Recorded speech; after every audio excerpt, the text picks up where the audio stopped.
வழித்தடம் நேயர்களுக்கு வணக்கம். இன்று நம்மோடு உரையாட மூத்த பத்திரிகையாளர் திரு திருசக்தி சுந்தரராமன் அவர்கள் இணைந்திருக்காங்க. வாங்க பேசலாம். வணக்கம் சார். வணக்கம். சொல்லுங்க. பாமகவில் தந்தை மகன் பிரச்சனை நீண்ட நாளாக போயிட்டே இருக்கு. நேற்று ராமதாஸ் அவர்கள் கொடுத்த பேட்டியில என் உயிர் மூச்சு உள்ளவரை தலைவர் பதவியை அன்புமணியிடம் கொடுக்க மாட்டேன், அவருடைய நடவடிக்கை நாளுக்கு நாள் சரியில்லாமல் போயிட்டு இருக்கு அப்படின்னு சொல்லியிருக்காங்க. இந்த பிரச்சனை எப்பொழுது ஒரு முடிவுக்கு வரும்? உங்களுடைய பார்வை என்ன சார்?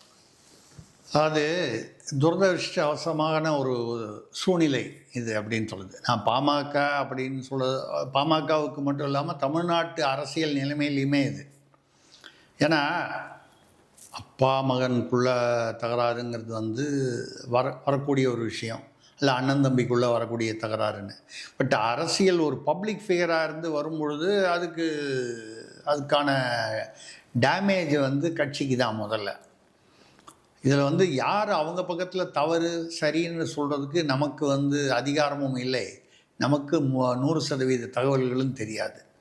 ஆனால் என்னுடைய அபிப்பிராயத்தில் பெரியவர் கொஞ்சம் பொறுமை இல்லாமல் நிதானம் இல்லாமல் செயல்படுகிறாரோ.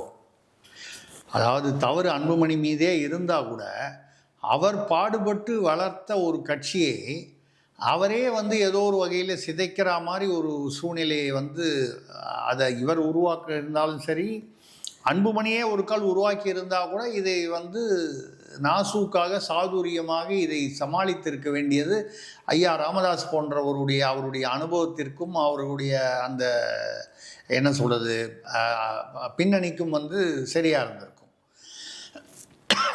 ஆனால் அவரே என் பையன் என்ன நெஞ்சில் வச்சுட்டான், என்ன பாட்டில் எடுத்த அவங்க அம்மா அடித்தார், அவர் இதை பண்ணார், அப்படி பண்ணார், இப்படி பண்ணாருன்னு அந்த ஸ்கூல் பையன் சொல்லும்போது சார் கிள்றான் சார்னு சொல்கிற மாதிரி ஒரு மக்களிடம் வரும்பொழுது ராமதாஸ் என்ற மிகப்பெரிய, நிச்சயமாக ராமதாஸுக்கென்று ஒரு பிம்பம் இருக்கிறது. இன்றைக்கும் நான் சொல்லுவேன், மற்ற கட்சி அதிமுக தமிழ்நாட்டில் இருக்கக்கூடிய எல்லா விதமான தேசிய மாநில தமிழ் தேசிய எல்லா கட்சிகளை விட கோட்பாடு விஷயத்தில் மிகவும் சரியாக இருப்பவர்கள் பாமக மட்டும்தான்.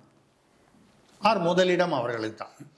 அதுக்கு உதாரணமாக உங்களுக்கு நான் சொல்கிறது பார்த்தீங்கன்னா, மது ஒழிப்பு அப்படின்னா என்னைக்கு கட்சி ஆரம்பித்தாங்களோ அன்னிலேருந்து இன்னி வரைக்கும் அந்த மதுவுக்கு எதிராக தான் அவர்கள் குரல் கொடுத்து கொண்டு இருக்கிறார்கள். மதுக்கடைகளை மூட வேண்டும் என்று. இதே மாதிரி பல விஷயங்கள். அதே மாதிரி ஒரே கட்சி அதிமுக மாறி மாறி தமிழ்நாட்டில் ஆட்சி இருந்திருக்காங்க. ஆனால் ஒரு பட்ஜெட்னு வரும்போது, அரசு பட்ஜெட்னு வரும்போது நிழல் பட்ஜெட், பேரலல் இல்லை ஷேடோ பட்ஜெட்னு சொல்லி போட்டு ஒன்று இந்த துறைக்கு இவ்வளவு இந்த துறைக்கு இவ்வளவுன்னு இவ்வளவு ப்ரொஃபஷனலாக இத்தனைக்கும் பாமக ஒரு ஆண்ட கட்சியோ இல்லை தனியாக நின்று ஒரு ஆட்சிக்கு வரக்கூடிய கட்சியோ அல்லங்கிறது அவங்களுக்கும் தெரியும், மக்களுக்கும் தெரியும்.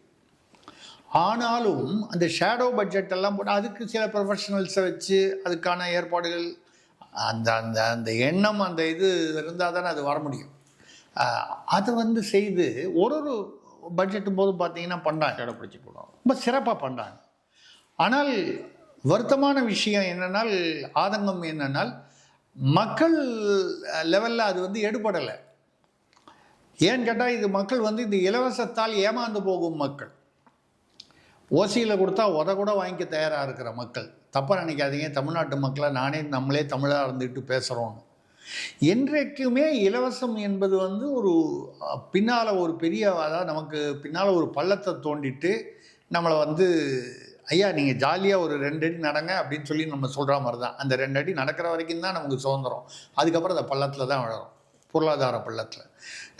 நமக்கு கொடுக்குற இலவச பஸ்ஸாகட்டும், இலவச அது அதிமுக நான் பொதுவாக சொல்கிறேன். அவங்க ஃபேன் கொடுத்தாங்க, கிரைண்டர் கொடுத்தாங்க, இது மிக்சி கொடுத்தாங்கன்னா, கம்ப்யூட்டர் கொடுத்தாங்க, இது லேப்டாப் கொடுத்தாங்க, இவங்க எதையோ வேறு சில இலவசங்கள் கொடுத்தாங்க, கலர் டிவி கொடுத்தாங்க அந்த காலத்தில் கலைஞர் இருக்கும்போது. இப்படி ஆக இலவசமாக கொடுத்து எதையுமே இலவசமாக கூடாது. 2 தான் இலவசமாக கொடுக்கணும் மக்களுக்கு, தமிழ்நாடாக இருந்தாலும் எந்த மாநிலமாக இருந்தாலும் சரி. ஒன்று கல்வி. அந்த கல்வி நீட் தேர்வில் இலவசமாகாமல் 50 லட்சம் ரூபாய் கேபிட்டேஷன் ஃபீ கொடுத்து தான் மெடிக்கல் சீட்டு வாங்கணும்னு, அதுக்காக தானே நீட் தேர்வை எதிர்க்கிறாங்க. இன்றைக்கி வந்து 7.5% கிட்டத்தட்ட ஒரு 650-700 சீட்டு வருஷத்துக்கு வந்து அரசு பள்ளியிலேருந்து தமிழ்நாட்டில் வந்து ஏழை மாணவர்கள் இந்த ஃபீஸ் கூட கட்டுறதுக்கு அவனுக்கு வசதி இல்லாதவன் வந்து இன்றைக்கி வந்து டாக்டருக்கு படிக்க முடியுதுன்னா நீட் தேர்வுனால தானே. நீட் தேர்வு அவனுக்கு கஷ்டமான தேர்வு. 10ஆம் கிளாஸ் கூட தான் நிறைய பேர் ஃபெயில் ஆகிறான். அதில் 2 பேர் 4 பேர் தற்கொலை பண்ணிக்கிறான் வருஷம். 10ஆம் கிளாஸே எடுத்துடலாமா? 12ஆம் கிளாஸு 10 பேர். தமிழில் 50,000 பேர் ஃபெயில் ஆகிறான் தமிழ்நாட்டில், தமிழ் பாடத்தில், அரசு பள்ளிக்கூடத்தில். அப்போ தமிழையே படிக்க வேணான்னு எடுத்துடலாமா? அது எல்லாத்துக்கும் ஃபெயில் ஆகிறான்னா நீங்கள் என்ன செய்யணும்? அது ஃபெயில் ஆகாத மாதிரி அது வந்து அவனுக்கு கூடுதலாக வந்து தமிழ் ஆசிரியர்களை கொஞ்சம் அதிகப்படுத்த வேண்டும், தமிழுக்கான வகுப்புகளை கொஞ்சம் நேரங்களை அதிகப்படுத்த வேண்டும். என்ன அதற்கு செய்ய வேண்டியமோ அதை செய்யாமல் நீங்கள் வந்து அதை வந்து நீட் தேர்வையே எடுத்துடணும். நான் சொன்னது உதாரணம். இந்த மாதிரி பல விஷயங்களை வந்து பாமக வருவோம். பாமகவுடைய கோட்பாடுகள் வந்து உண்மையிலேயே வந்து அவங்க பார்த்தீங்கன்னா அவங்களோட பாமகவுடைய அந்த கட்சிக்கு தேர்தலுக்கு முன்னால் அவங்க கொடுக்கறதில்ல எதுவுமே இலவசங்கள் இருக்காது. இலவசங்கிற அறிவிப்பு பார்த்தீங்கன்னா ஒன்று திமுகவில் வரும், இல்லை அதிமுகவில் வரும். என்ன இவங்க தானே மாறி மாறி ஆட்சி பண்ணும், மற்றெல்லாம் அவங்கள ஒட்டி இருக்கிறவங்க தானே. அப்போது இந்த இலவசங்கள்னு சொல்லி மக்களை கெடுக்கிறது வந்து இந்த திராவிட அரசியல் தான். இந்த திராவிட அரசியலுக்கு மாற்றாக பாமக அமைந்திருக்க ஒரு சூழ்நிலையில் தான் கட்சி ஆரம்பிக்கப்பட்டது. ஆனால் துரதிருஷ்டவசமாக அது வந்து ஒரு ஜாதி கட்சி, வன்னியர்கள் கட்சி அப்படின்னு வன்னியர் சங்கத்திலேருந்து இது கட்சியாக மாற்றினதுனால அதை இன்னும் மக்கள் வந்து வன்னியர் ஜாதி கட்சியாகவே பார்க்கிறார்களே தவிர அதை ஒரு பொதுவான கட்சியாக பார்க்கல. அதாவது ஒரு பொதுவான அரசியல் கட்சியாக. இப்போ அப்பா பையன் அடிச்சுக்கிறது ரைட்டு, அவங்களுக்குள்ள என்ன பிரச்சனை சொல்கிறாங்க. இவர் கோட்பாடு ரீதியாக கரெக்டாக இருந்தாங்க அப்படின்னு நீங்கள் சொல்கிறீங்க. இந்த குடும்ப அரசியல் உள்ளே வந்ததுனால தான் இப்போ தவறு. அந்த அதான் நான் சொன்னது வந்து பொதுமக்களுக்கான பொதுவான அந்த ஆட்சி நிர்வாக கோட்பாடுகள். அவரே என்ன சொன்னார் ராமதாஸே, என் குடும்பத்திலிருந்து யாரும் வரமாட்டாங்க அரசியலுக்கு, அப்படி வந்தால் என்னை தெருவில் நின்று சவுக்கால் அடியுங்கள்னு சொன்னார். ஸோ அப்போ பார்த்தீங்கன்னா இப்படி நினச்சி பார்த்தீங்கன்னா கொஞ்சம் கஷ்டமாக தான் இருக்கும் சொல்கிறதுக்கு. தமிழ்நாட்டை பொறுத்தவரை, தமிழர்களை பொறுத்தவரை கோட்பாடுன்னு ஒன்றும் எதாவது வச்சுக்கிட்டா ஆபத்து. இப்போ ராமதாஸ் மற்ற விஷயங்கள்லாம் கோட்பாடு வச்சுக்கிட்டார். ஒரே ஒரு கோட்பாடில் அவரே வந்து அவருடைய கோட்பாட்டை மீறி செயல்பட்டார்.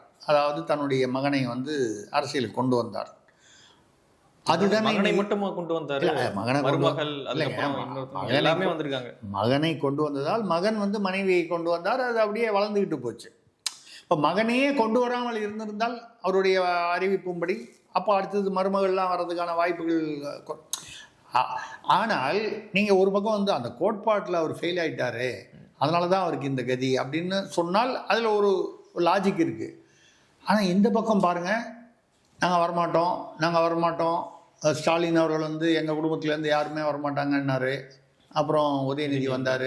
வந்துட்டு அவர் வந்து என்னோட சீனியர்லாம் இருக்காங்க, நான் எம்எல்ஏலாம் அப்படிலாம் இல்லைன்னாரு. எம்எல்ஏ ஆனார். அமைச்சர் ஆகும்போது என்னோட தகுதியானவர்கள் இருக்காங்க, அவங்களாம் அமைச்சர் ஆனார். அவரை விட எத்தனையோ வருஷம், அவர் வயசை விட தாண்டி சீனியாரிட்டி இருக்கிற துரைமுருகன்லாம் விட்டுட்டு அவரை துணை முதல்வர் ஆக்கினாங்க. ஆனால் மக்கள் யாருமே அவங்கள கேள்வி கேட்கல பாருங்கள். இதுதான் தமிழ்நாட்டுடைய தலையெழுத்து, தமிழ்நாட்டு மக்களின் தலையெழுத்து. கோட்பாடுன்னு ஒருத்தன் கரெக்டாக வச்சுருக்கான் பாருங்க, அவன் 1% அதிலிருந்து தவறுனா கூட அவங்க அதை சகிச்சுக்கலை, அதை ஏற்றுக்கொள்ளவில்லை. ஆனால் நான் இப்படி தான் இருப்போம். அன்றைக்கி ஒன்று சொல்லுவோம், இன்றைக்கி ஒன்று சொல்லுவோம். 3 படி அரிசி போடுறேன்னு சொன்ன அண்ணாதுரை திமுக கட்சி ஆரம்பித்து ஆட்சிக்கு வரும்போது 3 படி அரிசின்னாரு, ரூபாய்க்கு 3 படி அரிசின்னு வந்து 1 படி தான் போட்டார். கேட்டதுக்கு 3 படி லட்சியம், 1 படி நிச்சயம்னாரு. நல்லா எப்போவுமே திமுகவில் தமிழ் நல்லா பேசுவாங்க, ரைமிங்காக. அதை வச்சு தான் அவங்களுடைய வளர்ச்சியே ஏற்பட்டது. இப்போது இந்த மாதிரி ஆரம்பத்திலேருந்தே இவங்க வந்து சொல்கிறது வேறு, செய்கிறது வேறு. அப்போ மக்கள் வந்து எப்படி எடுத்துக்கிட்டாங்கன்னா டேக் இட் ஈஸி பாலிசி. இந்த திமுகவில் சொல்கிறதெல்லாம் நம்ம சீரியஸ் எடுத்துக்கூடாது, அவங்க அப்படி தான் சொல்லுவாங்க, அது படி நம்ம நடக்க மாட்டாங்க அப்படின்னு அது ஒரு அலவன்ஸ் கொடுத்துட்றான் திமுகவோ அதிமுகவோ மற்றவங்களுக்கு. பாமகவில் வந்து அந்த அலவன்ஸை கொடுக்கல. இது வந்து நீங்கள் வந்து பாமகவை குற்றம் சொல்வதா இல்லை தமிழ்நாட்டு மக்களை குற்றம் சொல்வதா அப்படின்னு சொன்னால் 2 பக்கமும் இருக்குது. சரி, இப்போ அந்த விஷயத்துக்கு வருவோம். ஒரு பாமக இவ்வளவு தூரம் இதை வளர விட்டுருக்கக்கூடாது. அவரும் என்னை பொறுத்த வரைக்கும் அன்புமணி என்ன பண்ணியிருக்கணும், இவருடைய பெரியோருடைய பேரன் ஐயா ராமதாஸுடைய பேரன் முகுந்தனை வந்து இளைஞர் அணியில் கொண்டு வந்தார், அதை தடுக்கிறாருன்னா அப்படி என்ன அன்புமணி ராமதாஸை தாண்டி அந்த முகுந்தன் வந்து கட்சியை கைப்பற்றி விட முடியுமா? சாத்தியமா? அன்புமணி அப்படி நினைக்கிறாரோ? இல்லை இல்லைன்னா ஏன் அது அவர் இப்போது அரசியலில் வந்து பல விதமாக டீல் பண்ணலாம். முகுந்தன் வந்து இளைஞர் அணியில் வரணும்னு பெரியவர் ஆசைப்படுறாரு, தாத்தா ஆசைப்படுறாரு பேரன் வரணும்னு. பேசாமல் அவர் சேர்த்துங்க. ஒரு கால் அவர் வந்து இவரை அந்த அளவுக்கு ஓவர்டேக் பண்ணுற அளவுக்கு அவருக்கு பின்னால் வந்து அங்கே வந்து யார் வந்து அன்புமணி ராமதாஸை விட அங்கே மிக அதிக பிரபலமாக இருந்தார் என்றால் மறைந்த காடுவெட்டி குரு. இன்றைக்கும் பார்த்தீங்கன்னா காடுவெட்டி குருன்னு பேர் சொன்னீங்கன்னா அந்த பக்கத்தில் வட மாவட்டங்களில் வந்து அவர் பேரை சொன்னாலே ஒரு மீட்டிங்கில் வந்து ஒரு பெரிய ஆரவாரம் வரும். அவர் இறந்து போய் பல வருஷம் ஆச்சு. அவருக்கு எந்த ஒரு என்ன சொல்கிறது கரிஸ்மான்னு சொல்லுவாங்க, அந்த ஈர்ப்பு இருந்தது. அந்த அளவுக்கு வந்து வேற யாரும் தலைவர்களுக்கு இப்போ இருக்கிற வேற எந்த பாமக தலைவர், நான் சொல்கிறது அன்புமணி பெரியவர் ராமதாஸ் தாண்டி இப்போ ஜி.கே. மணிக்கோ வேற வழக்கறிஞர் பாலு, வடிவேல் ராவணன் யாருக்குமே அந்த ஒரு என்ன சொல்கிறது ஈர்ப்பு கிடையாது. அப்போ அந்த முகுந்தன் வந்தால் வந்துட்டு போட்டோமே, அப்படியே வந்து அவர் வந்து கொஞ்சம் மேலே ஓவர்டேக் பண்ணிடுவார்னா இருக்கவே இருக்குது. திமுக திராவிட டாக்டிக்ஸில் என்ன பண்ணுவாங்க, இந்த மாதிரி இதே சூழ்நிலையாக இருந்தால் ஒரு ஆளுக்கு ஒரு போடணுன்னா, இப்போ கனிமொழி அவர்கள் வந்து தூத்துக்குடியில் எம்பியாக இருக்காங்க. அப்போ வந்து கனிமொழி அதே குடும்பத்திலேருந்து வராங்க. ஆனால் வந்து கனிமொழி வந்து முதலமைச்சராக வர்றதுக்கோ கட்சியில் பொதுச் செயலாளராக வர்றதுக்கோ வந்து ஸ்டாலின் குடும்பத்திற்கு விருப்பம் இருக்கா? இல்லையே. அப்படியா இருந்தால் துணை முதல்வராக வந்து கனிமொழி எம்எல்ஏ வாக்கி கொண்டு வந்திருக்கலாமே குடும்பத்திலேருந்து. அதுவும் குடும்பம்தான், இருந்தால் கூட கிளை குடும்பமாக போச்சு. ஆனால் வந்து இவரை தானே கொண்டு வந்தாங்க. இப்போ அப்பா மகன் சண்டைன்னா, இப்போ அந்த காலத்தில் இவர் அழகிரி அழகிரி இருக்கும்போது கலைஞருக்கும் அவருக்கும் பிரச்சனை இருந்தது, அவருக்கும் ஸ்டாலினுக்கும் பிரச்சனை இருந்தது. தினகரன் அலுவலகத்தையே வந்து எரித்து 3 பேரோ 4 பேரோ பத்திரிகையாளர்கள் இறந்து விட்டார்கள். அதுலேருந்தெல்லாம் தப்பிச்சு வந்துட்டாங்க வழக்கிலேருந்து. வழக்கம் போல் அது சரி, அது இதெல்லாம் வந்து அரசியலுடைய பணமும் பலமும் பணம் இருந்தால் பலம் இருக்கும், பலம் இருந்தால் எது வேணாலும் நடக்கலாம். அதெல்லாம் தாண்டி திடீர்னு ஒரு நாளைக்கு வந்து ஏதோ சரி இதுக்கு மேலே, அதனால வந்தது தானே கலைஞர் டிவி. சன் டிவிக்கு ஆப்போசிட்டாக ஆரம்பித்தது தானே கலைஞர் டிவி. அங்கே உள்ள அந்த குடும்ப பிரச்சனையினால் வளர்ந்தது. அதில் சன் டிவியில் வந்து ஸ்டாலின் தான் வந்து முதல்வராக வருவதற்கு வாய்ப்பு இருக்குது, அழகிரிக்கு வாய்ப்பு இல்லைன்னு இதனால தானே தினகரன் ஆஃபீஸை கொளுத்தினார். சன் டிவி குழுமத்துக்கு தினகரன் ஆஃபீஸை இவ்வளவு நடந்துருக்குது.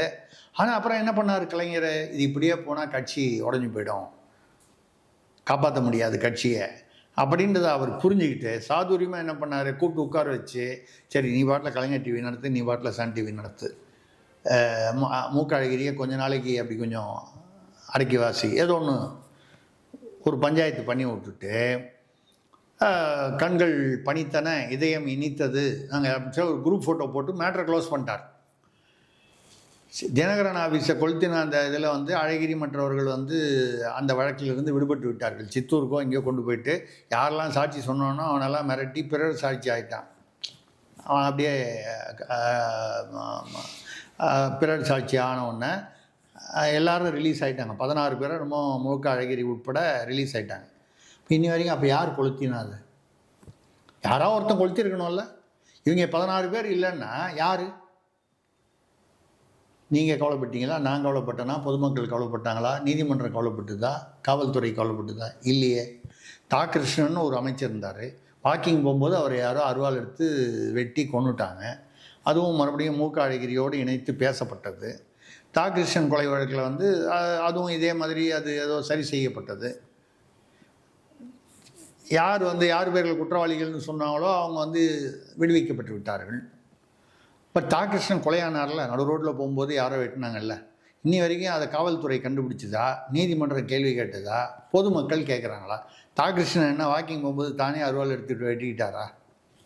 இல்லையே.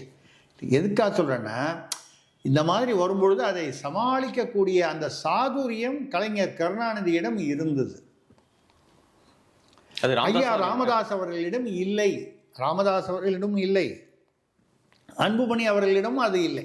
நேற்று வந்து திருமாவர்கள் ஒரு பேட்டி கொடுத்தாங்க. அந்த பேட்டியில் என்ன சொல்றாங்க அப்படின்னா, பாமக ஆரம்பிக்கும் பொழுது இடதுசாரி சித்தாந்தத்தோடு ஆரம்பிக்கப்பட்ட ஒரு கட்சி, இன்னைக்கு வலதுசாரி ஆட்கள்லாம் போய் சமரசம் பேசிக்கிட்டு இருக்காங்க. அவர் வந்து குருமூர்த்தி அவர்கள் மறைமுகமாக வந்து சொல்றாரு, வலதுசாரி ஆட்கள் போய் சமரசம் பேசிக்கிட்டு இருக்காங்க, இது வந்து சரியான ஒரு போக்கு கிடையாது, அன்புமணி தான் விட்டு கொடுத்து போகணும் அப்படின்னு வந்து சொல்றாரு. 1999 2004 திமுகவும் பாஜகவும் சேர்ந்து மத்தியில் ஆட்சி அமைச்சாங்க. இப்போ சார் 99 2004 ஓகே, இந்த பீரியடில் மத்தியில் பாஜக ஆட்சி, திமுக அப்போ தான் முரசொலி மாறன் வந்து காமர்ஸ் மினிஸ்டர், வர்த்தக அமைச்சராக இருந்தார். அவர் அமைச்சராக இருக்கும்போதே உடல்நலம் பாதிக்கப்பட்டு நியூயார்க்கில் போய் ஒரு வருஷம் இலாகா இல்லாத அமைச்சராக இருந்து இறந்து போனார். அது வரலாறு. அப்போது கலைஞருடைய ஸ்டேட்மெண்ட் எடுத்து பார்த்தீங்கன்னா, பாஜக என்பது மதவாத கட்சி என்பதை என்னால் ஏற்றுக்கொள்ள முடியாது, அது மத சார்பற்ற கட்சி. எது? பாஜக. ஆர்எஸ்எஸ் என்பதை வந்து ஒரு வலதுசாரி இயக்கம் என்று நான் ஏற்றுக்கொள்ளவில்லை. சமுதாய விழிப்புணர்வு உள்ள ஒரு நல்ல சமுதாய தொண்டு செய்யும் இயக்கம். யார் பேசியிருக்கா? கருணாநிதி பேசி எழுதியிருக்காரு, வரலாற்று ஆவணங்களில் இருக்குது. எப்போ? 1999 2004 ஒரே கூட்டணியாக ஆட்சியில் இருக்கும், வாஜ்பாய் பீரியடில். அதுக்கு முன்னாலேயும் மதவாத கட்சின்னு பிஜேபியை திட்டிருக்காங்க. அதுக்கு பின்னால் இன்னி வரைக்கும் மதவாத கட்சின்னு திமுகலேருந்து கலைஞருக்கு அப்புறம் ஸ்டாலினுக்கு அப்புறம் உதயநிதி, தெரியாது அநேகமாக இன்பநிதியும் கூட வரலாம். இந்த அளவுக்கு வந்து இன்னும் மதவாத கட்சின்னு பேசுகிறாங்க. ஆர்எஸ்எஸ்ஐ வந்து அவர்களுடைய என்ன வழக்கமான விமர்சனங்கள் பண்ணுறாங்க. திருமாவளவனை பற்றி பேசுனீங்களே, இந்த 99 2004 திமுகவும் பாஜகவும் கூட்டணி இருக்கும்போது அந்த கூட்டணியில் நின்று மங்களூரில் 2001 தமிழ்நாட்டில் முதலாக எம்எல்ஏ ஆனவர் தான் விசிக தலைவர் திருமாவளவன். எந்த கூட்டணியில்? திமுக கூட்டணியில். ஆனால் அந்த கூட்டணி பாஜகவுடன் சேர்ந்த கூட்டணி. அப்போ வலதுசாரி கூட்டணி, பாஜக இருந்தால் வலதுசாரி. அப்போ திமுக வலதுசாரி கூட்டணியில் போய் சேர்ந்ததுங்கிறத ஒத்துக்கிறீங்களா? இல்லை அந்த கூட்டணியில் நீங்கள் போய் நின்று விசிக வந்து திருமாவளவன் அவர்கள் மங்களூரில் வந்து முதல் முறையாக 2001 வந்து வலதுசாரி கூட்டணியில் இருந்து தான் அவருடைய தேர்தல் அரசியல் வாழ்வை தொடங்கினார் என்று ஏற்றுக்கொள்வாரா? ஏன் வந்துன்னா என்ன மாதிரி ஞாபகம் வச்சுட்டு சொல்கிற இந்த மாதிரி இருக்கிற அடுத்த தலைமுறைக்கு இதெல்லாம் தெரியாது அப்படிங்கிறதுனால தைரியமாக அடிச்சு விட்றாங்க. அவர் இடதுசாரி சிந்தனைகளுடன் ஆரம்பித்தாருன்னு சொல்கிறதோட உண்மையை சொல்ல போனால் வன்னியர் சங்கமாக இருந்தது, ஒரு ஜாதி சங்கமாக இருந்தது. அதிலிருந்து அதை கட்சி ஆக்கினாங்க. இடதுசாரி கொள்கைகள் ஓரளவுக்கு இடதுசாரி அந்த ஒரு லீனிங்னு சொல்கிற சார்பு இருந்திருக்கலாம், இல்லைன்னு சொல்லலை. அப்படி பார்க்க போனால் திராவிடம் என்பதே ஓரளவுக்கு அந்த இடதுசாரி தத்துவத்தோடு சில இடங்களில் வந்து ஒத்து போகும். இன்றைக்கி இடதுசாரிகளே ஒன்றும் 15 கோடி கொடுத்தா வாங்கிட்டு சும்மா இருக்கேங்கிறாங்க, 10 கோடி கொடுத்தா வாங்கிட்டு சும்மா இருக்கேங்கிறாங்க கம்யூனிஸ்ட்டு. அவங்க வந்து இப்போ இடதுசாரினா என்னென்ன அர்த்தமே புரியாமல இருக்காங்க. இப்போ யாரும் இடதுசாரியும் கிடையாது வலதுசாரியும் கிடையாதுன்றீங்களா? ஆமாம். இப்போ குருமூர்த்தி போய் பேசுகிறாரு, குருமூர்த்தி பாஜகவுக்கு நெருக்கமானவர். அவங்க எதுக்கு பேசுகிறாங்க? பாஜக அனுப்பியிருக்குன்னு நினைக்கிறீங்களா நீங்கள் குருமூர்த்தி அவர்களை? ஆமாம், கட்டாயம் அனுப்பியிருப்பாங்க.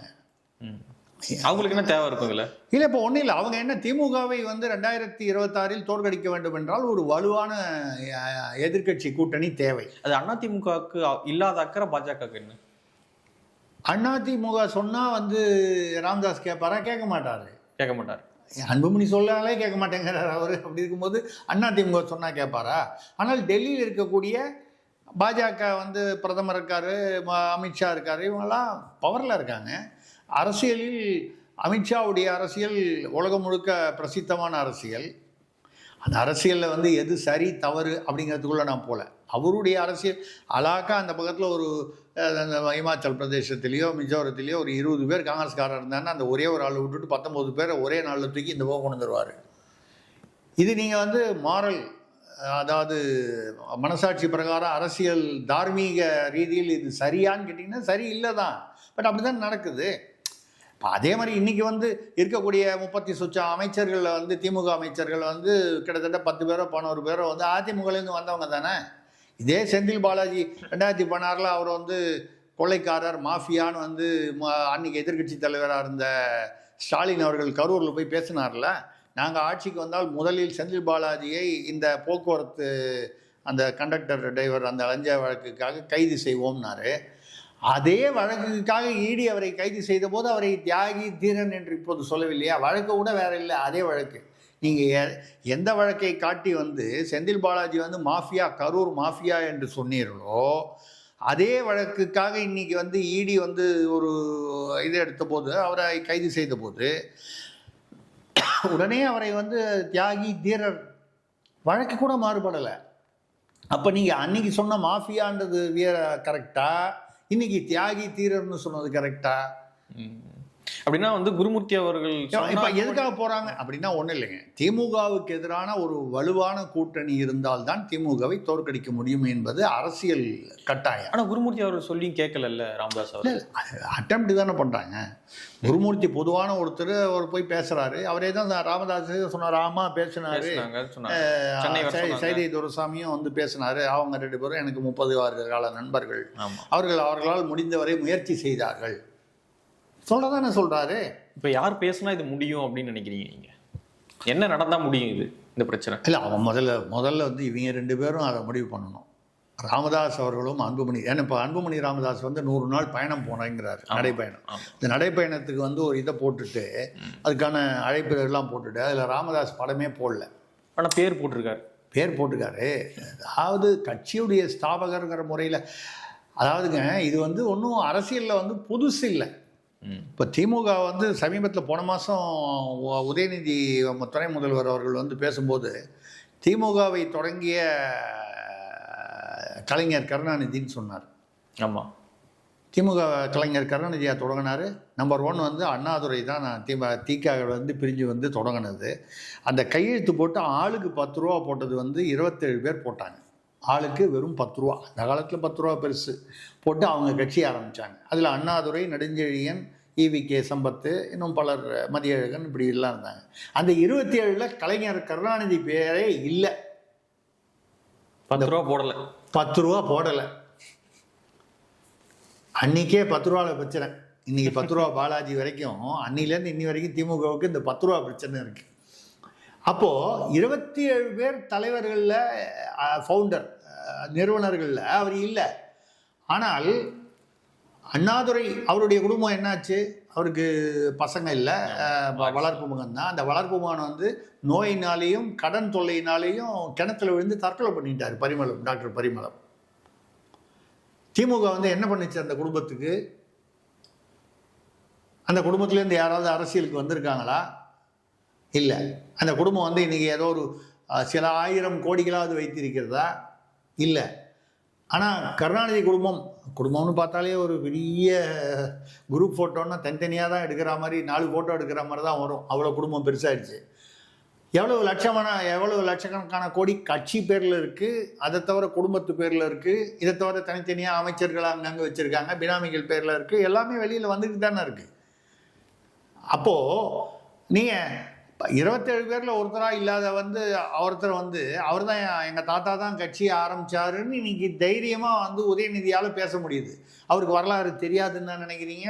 மக்களுக்கு வரலாறு மறந்துருக்கும், அடுத்த தலைமுறை வந்துருச்சுன்னா மறந்துருக்கும்னு நினச்சி சொல்கிறாங்க. எதுக்கு அந்த மாதிரி சொல்லும் பொழுது இவங்களுக்குள்ள என்ன அது காரணம் வந்து முகுந்தனாக இருக்கலாம், முகுந்தன் உட்பட்ட பல விஷயங்களாக இருக்கலாம்.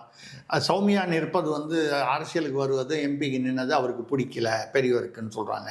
இதெல்லாம் வந்து அந்த குடும்பத்துக்குள்ளே இதில் வந்து எது ரைட்டு எது தப்புன்னு வெளியிலேருந்து பேச முடியாது. அதற்கான உள்காரணங்கள் என்னன்னு சொல்ல முடியாது.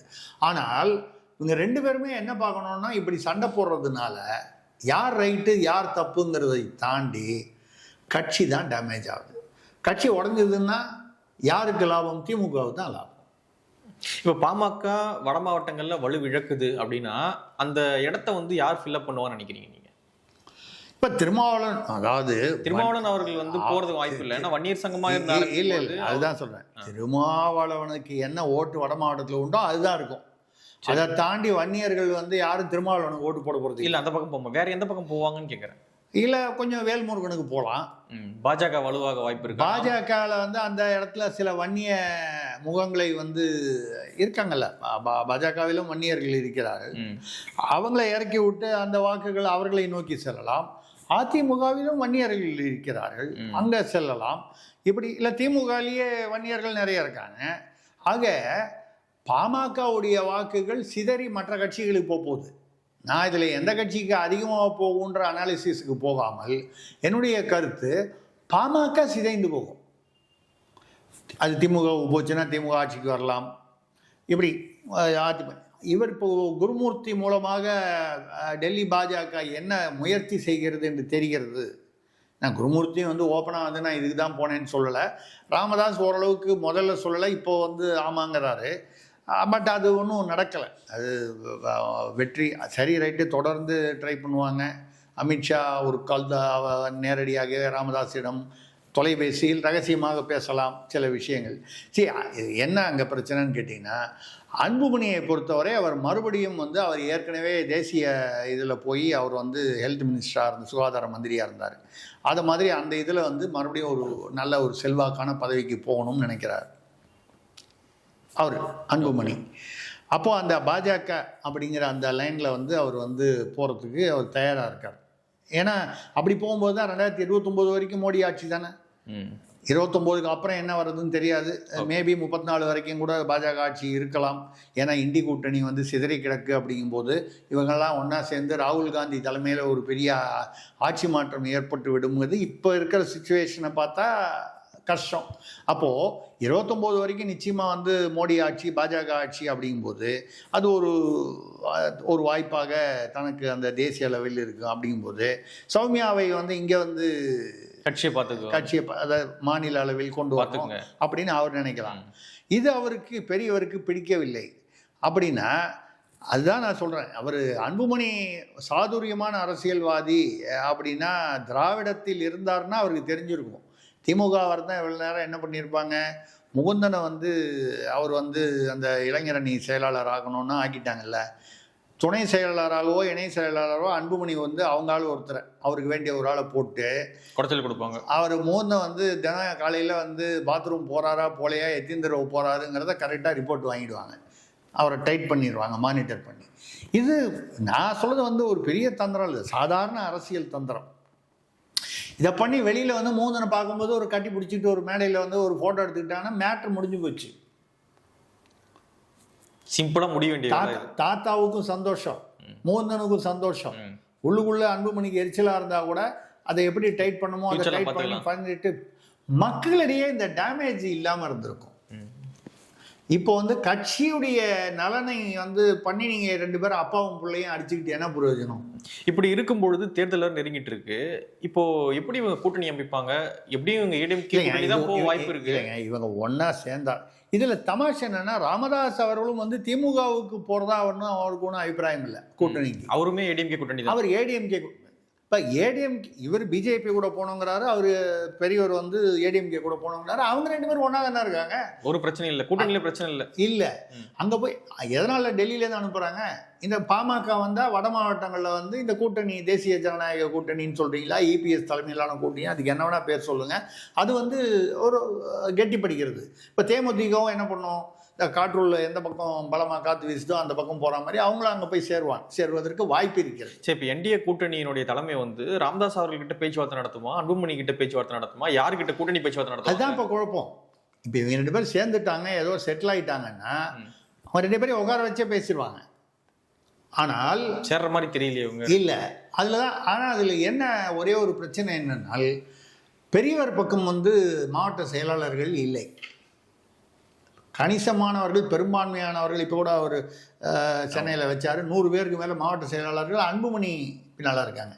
அதே மாதிரி இந்த பொதுக்குழு உறுப்பினர்கள் கூப்பிட்ட போது 13 பேர் தான் ராமதாஸை போய் பார்த்துருக்காங்க.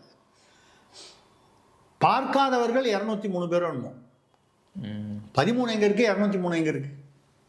அப்போது 200 பேருக்கு மேலே பொதுக்குழுலையும் சரி, அதாவது பொதுக்குழு செயற்குழு உறுப்பினர்களும் சரி, மாவட்ட செயலாளர்களையும் சரி, மெஜாரிட்டி கிட்டத்தட்ட 80% மேலே அன்புமணி பின்னால் இருக்காங்க. இதில் வந்து நான் வந்து அன்புமணி சிறந்த தலைவராக ராமதாஸ் சிறந்த அந்த ஒப்பீட்டுக்கே போகல. ராமதாஸ் இல்லைன்னா அன்புமணி இல்லை, அப்பாவாகவும் சரி கட்சி தலைவராகவும் சரி.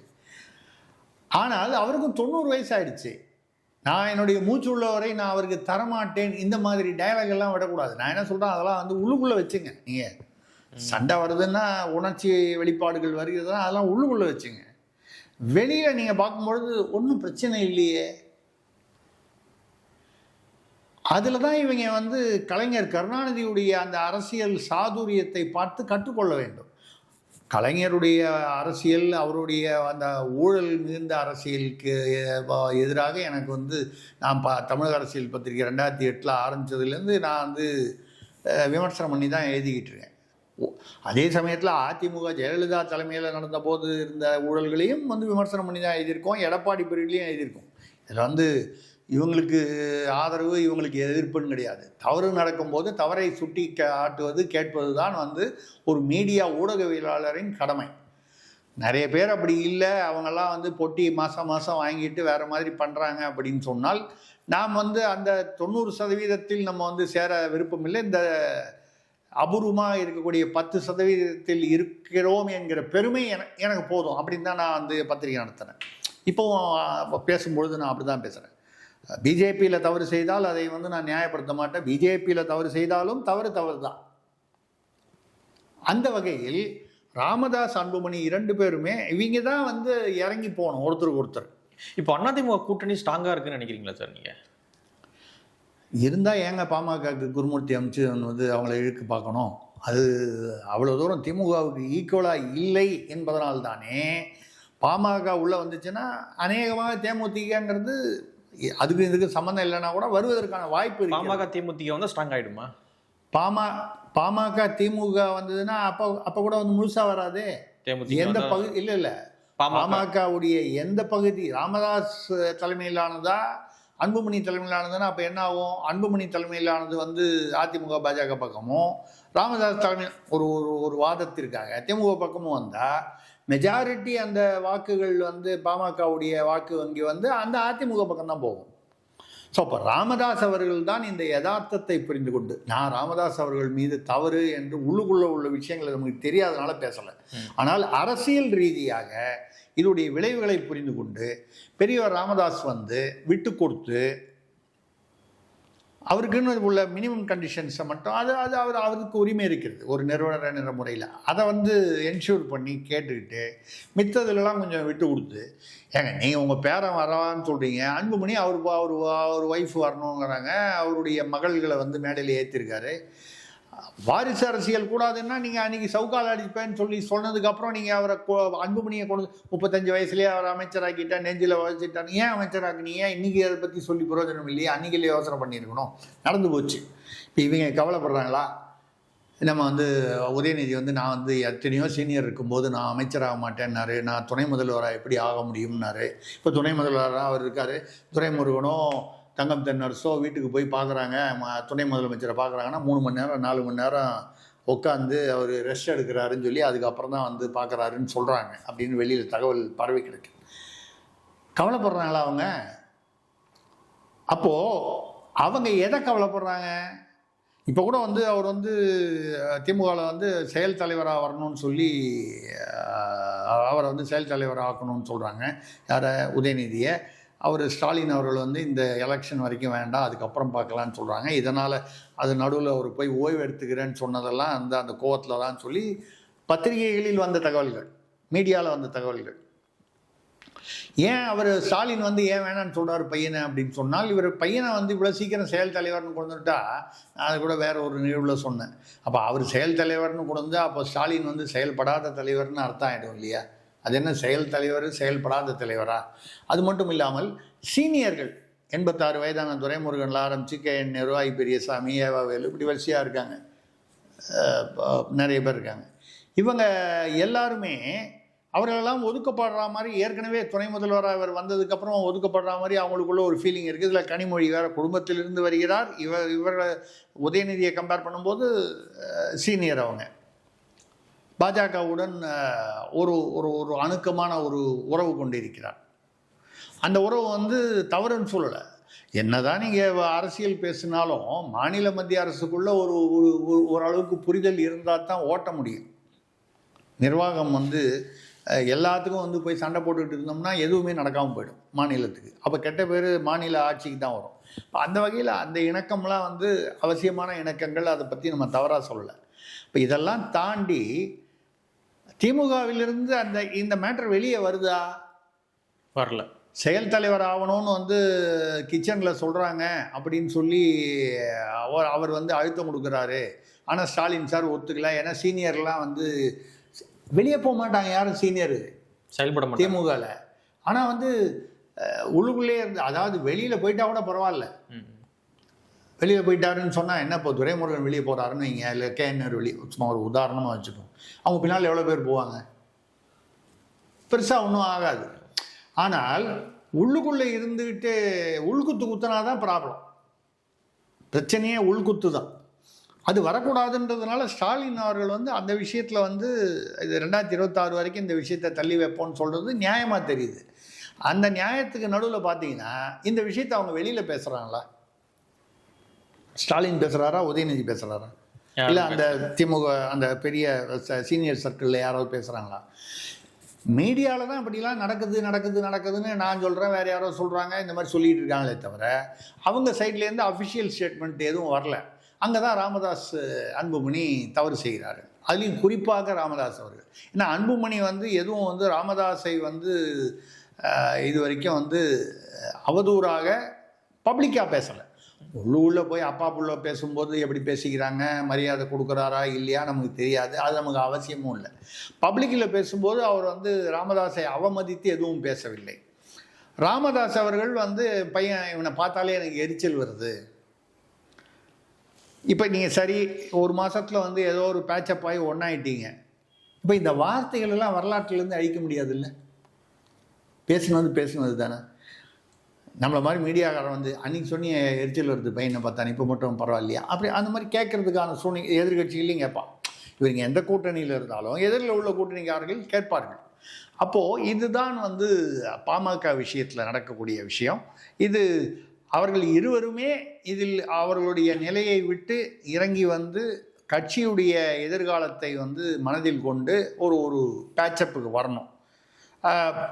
என்ன ஜனங்க ஏற்றுப்பாங்களா அப்படின்னு கேட்டிங்கன்னா, கண்கள் பணிக்கின்றன இதயம் இனிக்கிறது அப்படின்னு சொல்லி குரூப் ஃபோட்டோ எடுத்துகிட்டு கலைஞர் சொன்னபோது இந்த மக்கள் ஏற்றுக்கலையா? தமிழ்நாட்டு மக்கள் தான் எழுச்சிவாயர்கள் தான் எழுதி ஒட்டியிருக்குல்ல. அப்புறம் என்ன, ஏற்றுப்பான், 10 நாள் பேசுவான், அப்புறம் 11ஆம் நாள் வேறு டாபிக் கிடைச்சோன்னு போயிடுவான். இதுதான் வந்து பாமக விஷயத்தில் அவர்கள் செய்யும் தவறு. அதில் யார் பக்கம் சரி தவறு என்பதை பற்றி நம்ம போல அரசியல் ரீதியாக அவர்கள் செய்வது மிகப்பெரிய ஒரு சிதைவை நோக்கி அந்த கட்சியை அழைத்து செல்லும் அப்படிங்கிறது தான். நிறைய விஷயங்கள் நம்மோடு விரிவாக பகிர்ந்துக்கிட்டீங்க. ரொம்ப நன்றி சார். மிக்க நன்றி, வணக்கம்.